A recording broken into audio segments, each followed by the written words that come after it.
তাহলে কি ধর্মই স্ত্রীলোককে অপমান করে? ধর্মই স্ত্রীলোককে শোষণ করার অধিকার দেয় আপনাদের মতো পুরুষদের?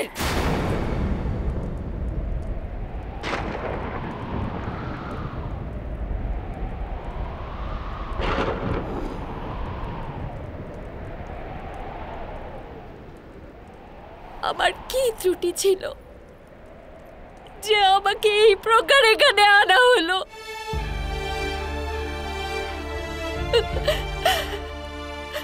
সবাই নিজ নিজ ধর্ম বিচার অবশ্যই করেছেন, কিন্তু কেউই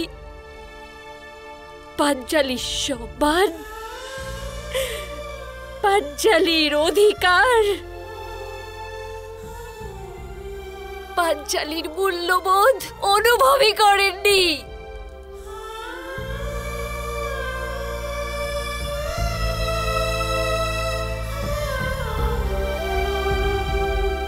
করেনি, কারণ তোমার স্বামী পুরুষই নয়।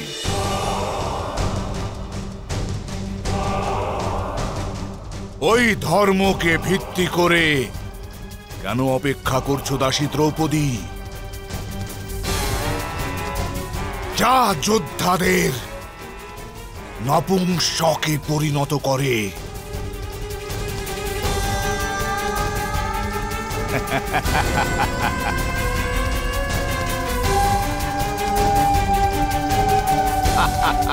এসো,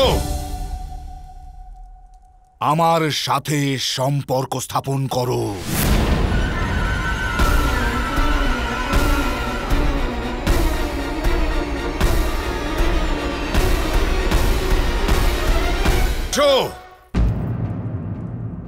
আমার সাথে সম্পর্ক স্থাপন করো।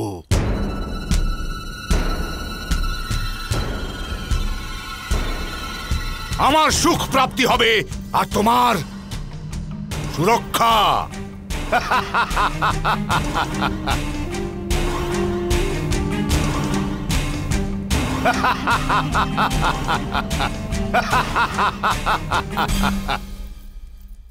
এসো দাসী দ্রৌপদী, আমার জঙ্ঘায় উপবেশন করো। এসো।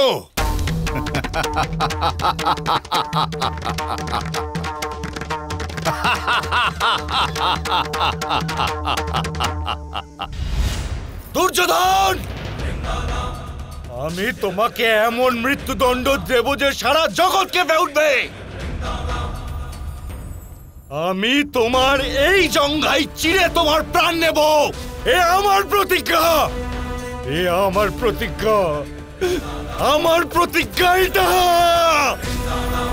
আর যতদিন না আমি তোমাদের ধূলিসাৎ করছি, আমি নিরন্তর নিজের ভোজনে ধূলির কণা মিশিয়ে খাবো।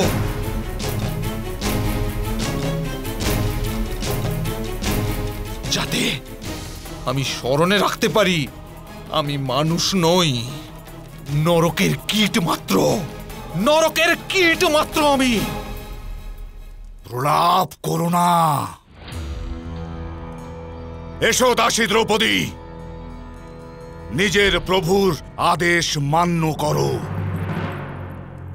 মূঢ় দুর্যোধন, আমি যজ্ঞ থেকে উদ্ভূত যাজ্ঞসেনী,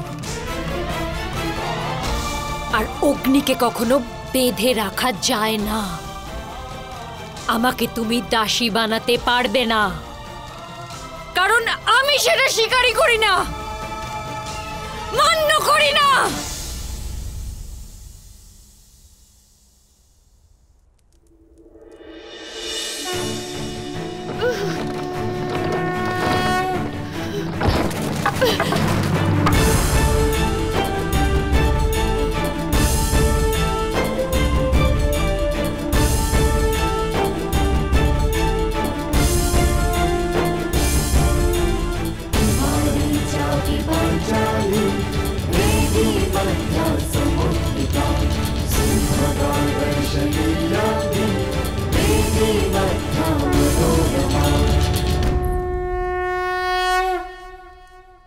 মহারাজ, আপনার সভায় এক দাসী নিজের প্রভুর আদেশের অনাদর করে যাচ্ছে।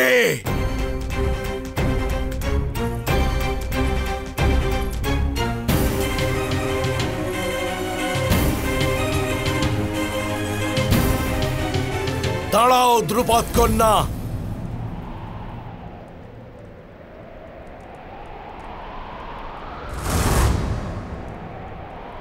নিজের প্রভুর আদেশ মানো।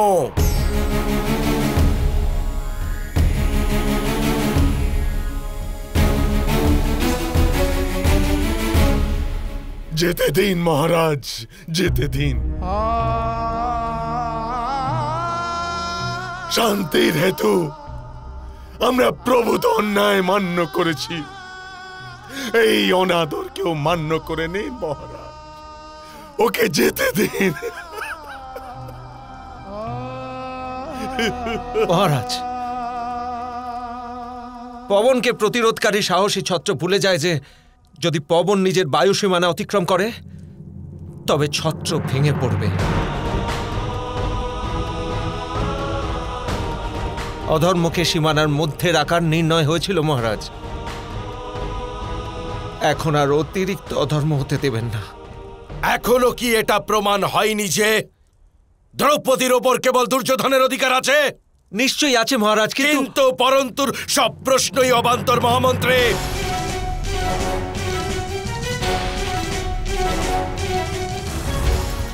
এক দাসীর কাছে তার প্রভুর অনাদর যদি আমাকে মান্য করতে হয়, তাহলে নগরের সমস্ত দাস দাসী তাদের প্রভুদের অনাদর করবে।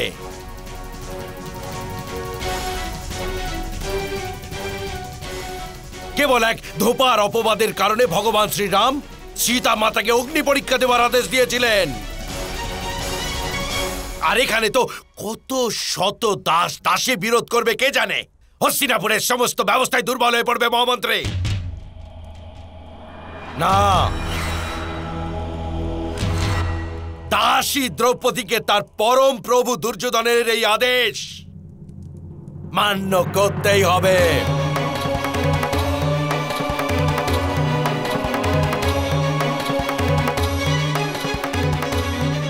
দাসী দ্রৌপদীকে তার পরম প্রভু দুর্যোধনের এই আদেশ মান্য করতেই হবে।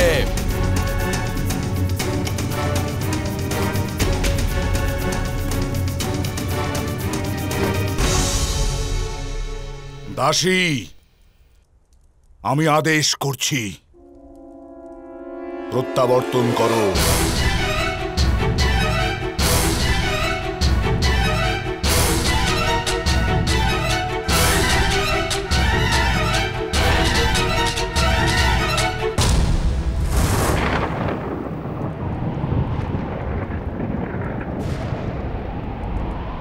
স্বাধীনতা মানুষের স্বভাবজাত দুর্যোধন, কোনো বস্ত্র নয় যে কেউ হরণ করবে। এত অহংকার তোমার দাসী দ্রৌপদী, নিজের প্রভুর আদেশ অমান্য করছো তুমি। স্বাধীনতা হরণ করা যায় না, কিন্তু বস্ত্র তো হরণ করা যায়।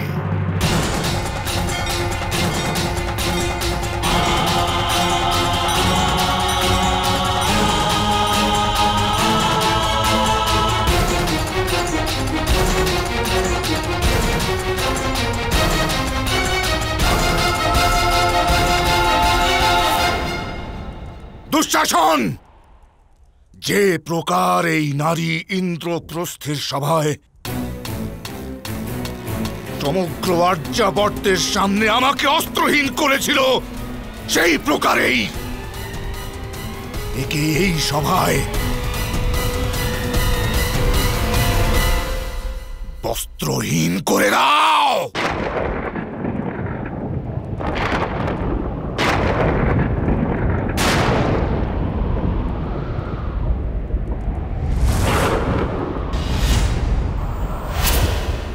দুর্যোধন, মুখে লাগাম দাও।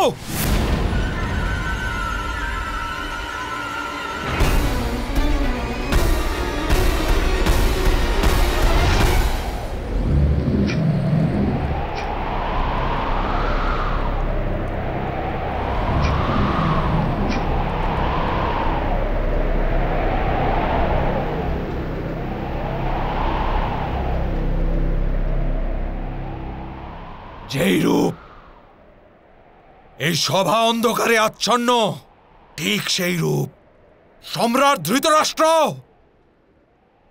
আপনার জীবনকেও আমি অন্ধকার আচ্ছন্ন করে দেব, আচ্ছন্ন করে দেব অন্ধকারে।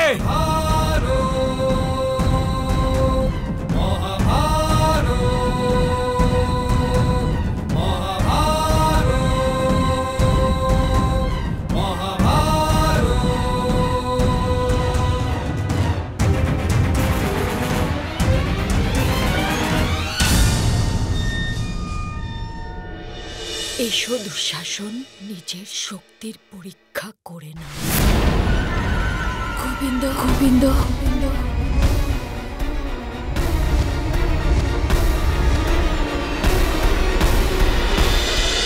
মহাভারত।